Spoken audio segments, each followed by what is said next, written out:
Aluma Capital, celebrating a decade of trust, investing in your future. Goeiemôre Tanya. Môre Jennifer en môre Pierre. Meisie. Ons begin vanoggend by Eskom. Ja, Dr. Kgosienso Ramakgopa, wat sy bynaam natuurlik Spoedla is, sê met spoed gaan ladingvermindering volgende jaar nie meer met ons wees nie. So jy weet, beerdkrag is nou volgens Eskom, ek dink ons is op amper 300 dae wat ons nie beerdkrag het nie, maar groot gebiede in die land kry ladingvermindering. En dis veral gebiede wat korrupsie het, onwettige koneksies het, ensovoort, sulke probleme. Hulle sny daai gebiede vir 5 tot 6 ure op 'n slag af. Ek weet gedeeltes in Johannesburg was hierdie week vir 5 tot 6 ure afgesluit. So daar's 4 provinsies, Limpopo, Gauteng, KwaZulu-Natal, en ek kan nou die 4 onthou nie, Mpumalanga, wat nogals redelik op hierdie stadium ladingvermindering ervaar. So dis nie beerdkrag nie, dis ladingvermindering, want dit is, ek weet dit is vir my so 'n bietjie van 'n Jy sit nog steeds onder krag vir 6 ure op 'n slag. Okay. Groot val die informele nedersettings word geraak hierdeur. Nou, so wat Kgosienso Ramakgopa sê is, met die nuwe planne wat hulle in plek het by Eskom, hoop hulle dat dit teen volgende jaar dan nou nie meer daar gaan wees nie. Hulle plan is veral om slim meters te installeer en dan onwettige kragverbruik so te stop. So hy sê in die stedelike gebiede kry hulle redelike weerstand omdat mense geld maak uit die onwettige koneksies. So Pierre sê vir my hy gaan vir my krag gee, hy gee vir my 'n onwettige koneksie, ek betaal hom. So hy wil nie hê dat ek 'n slim meter kry en dan direkte krag van Eskom afkry nie, want dan kry hy nie meer sy geld nie. Nie Pierre homself nie, hoor. So ja, dit is Eskom se plan om ladingvermindering. Amper reg. Ek is nog steeds harkwas oor die metertjie. Ja. Dis 'n persoonlike ding. Ek weier die ding nie te installeer. Okay. Hulle moet vir my eers 'n rede gee dat hulle my rekening nie gaan double charge soos wat hulle maak baie keer. Daar is uitdagings. Dat daai uitdagings. rekening die masjienkie opsit nie.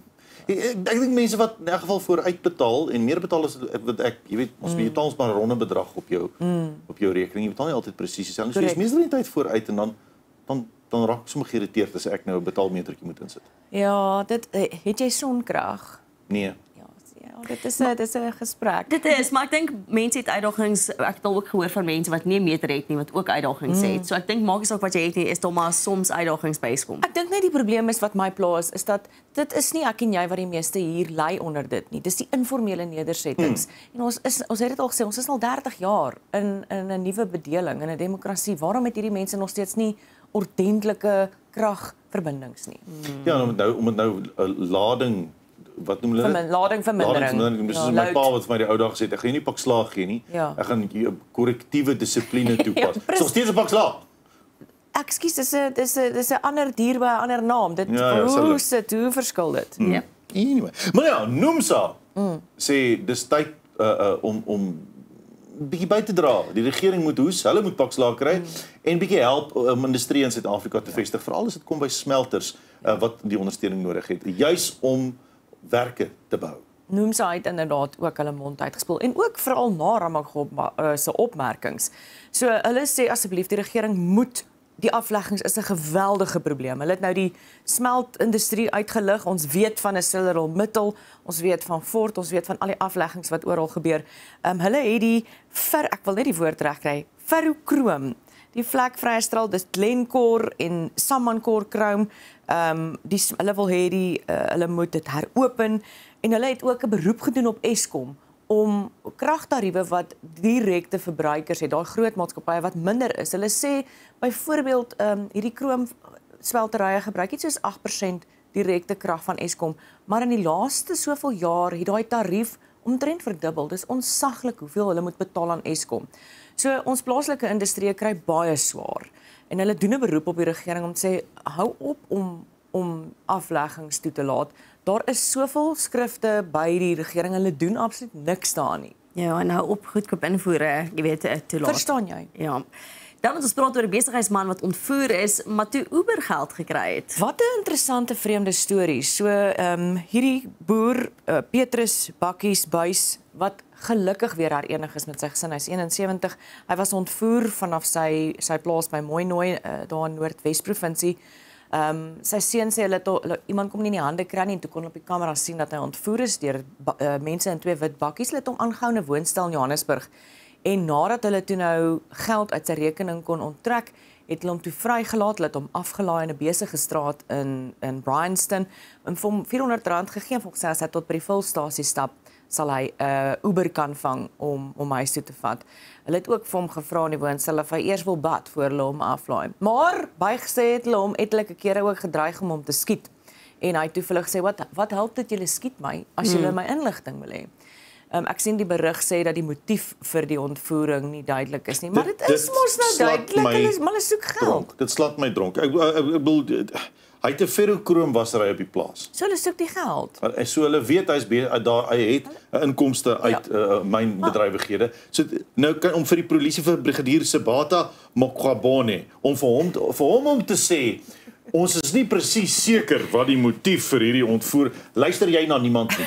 Het jy nie is daar nie speurders by jou nie? So kom ons gee ook krediet aan die privaat speurders wat gehelp het in hierdie saak om hom terug te kry. Nee, ek kan sien Pierre is nou warm, hy's nou kroomwarm onder sy kraag. Dat 'n brigadier so lawwe uitlating maak, slaat my dronk. Maar goed, hy een van ons gelukkiger verhale in die land. Hy het nie seer gekry nie, hy is terug by sy familie. Interessant, sy vrou wat al 'n ruk terug na die KwaZulu-Natalse kus verhuis het omdat hulle al etlike aanvalle op die plaas gehad het. Sure. Maar ja. Dan moet ons praat oor Palestina. Die Palestynse leier Ahmed Abbas sê dit is tyd om, glo dit of nie, om Hamas uit Palestina uit te kry en 'n Palestynse staat te stig en hy's bereid om dit te doen. Niemand gedink ons gaan dit hoor nie. Nee, hy sê dit en hy sê ook dat hulle staan nie saam met Hamas wat daai aanvalle op 7 Oktober 2 jaar terug al uitgevoer het nie. En hy sê die afgelope 2 jaar was van die swaarste in die 20 en 21ste eeu. So hy het groot beloftes gemaak dat hulle nie vir Hamas wil hê nie. Hulle wil nie 'n wapenstaat hê nie. En hulle wil net 'n geïntegreerde hulle wil net hê Gaza moet geïntegreerd deel wees van die Palestynse staat. Ons weet dat Benjamin Netanyahu praat later die week, ek dink is vandag, praat hy ook voor die VN, net soos Abbas wat virtueel moes praat want Amerika het nie vir hom 'n visum gegee nie. Ons het ook intussen hierdie week gesien hoe baie lande reeds hulle steun toegesê het aan 'n Palestynse staat. Tanya, dan Senekal se watertekorte, wat gaan daaraan? So hulle is veronderstel om 'n groot watersuiweringsaanleg te bou daar by Senekal en die Sesotho munisipaliteit in die Vrystaat, die Senekal en dan sy nabygeleë Matwabeng nedersetting, maar hulle sê hulle wag vir R20 miljoen wat van die tesourie af moet kom. Intussen is hierdie gebied, hulle het nie lopende water, hulle het nie vars water nie en dit is tipies weer eens, ons het al soveel keer gepraat oor die plattelandse uitdagings wat daar is.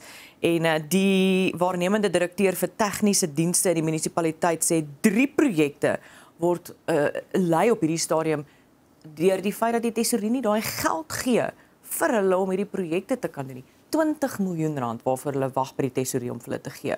Ek is ook so 'n bietjie teleurgesteld met die tyd wat dit vat om hierdie aanleg te bou. Die haalbaarheidsstudie vir hierdie aanleg is in 2015. Is die haalbaarheidsstudie gedoen en voorgelê aan die Departement van Water en Sanitasie. Jaar terug. Dis hulle verwag dat hy in 2026 sou klaar wees indien alles op dreef sou wees, maar dis 11 jaar beplanning aan iets soos water wat landelike gebiede desperaat nodig het. En nou blameer hulle die waterprobleme wat daar nou is aan ander uitdagings, maar op die einde van die dag kan ons asseblief 'n oplossing kry hier. Ja, en water is 'n basiese reg, mensenreg. Absoluut. Maar ja, ons moet dan afsluit met die ietsie ouliks. Ag, ons moet. Ja. So die oulike nuus stoep storie vir vandag. Kom al die pad uit Brittanje uit, waar 'n groep oumas gebrei het. Ek lag so vir die manier hoe Marula Media hierdie berig skryf. Hulle het 'n knitathon gehou, so 'n brei marathon het hulle gehou. Wat sal dit nou wees, 'n breiton? 'n breieton. Breiton, klink so dom. Ja. Waar hulle naalde laat klap het om beertjies en kombersies te brei vir moeders in Suid-Afrika wat dit nodig het. Dis eintlik verskriklik mooi. As jy op julle Facebookblad gaan kyk, hoe hulle dit vir die armste mense brei. Maar hulle het hierdie nuttathon gehou om die invoerbelasting te kan betaal, want dit kos natuurlik geld om daai gebreide goedere in Suid-Afrika te kry. So ek wil net vir hierdie groepie oumas, en dis nie net oumas nie, die groepie vroue in Brittanje wil dit ure lank gebrei. Baie dankie dat julle so brei. Is dit nie net wonderlik om te dink, daar sit hulle in hulle kerk in Brittanje en hulle brei vir mamas in Suid-Afrika. Dis vreeslik mooi. Wys jy ook hoe elkeen van ons talente kan gebruik om verskil te maak, né? Absoluut. Sal ek en jy begin brei? Ek het geen idee om te brei nie, maar ek staan vir die ondersteuning. Nie elkeen van ons nie, maar elkeen van julle. Dis Ek weet nie, daar moet steke wees en naalde. Daar sê, dankie Tanya vir die vinnige les, hoor. Jy met die heerlike Vrydag hê. Dit is Tanya de Ventebyker, bly inskakel, ons is nou weer terug. Aluma Capital, celebrating a decade of trust, investing in your future.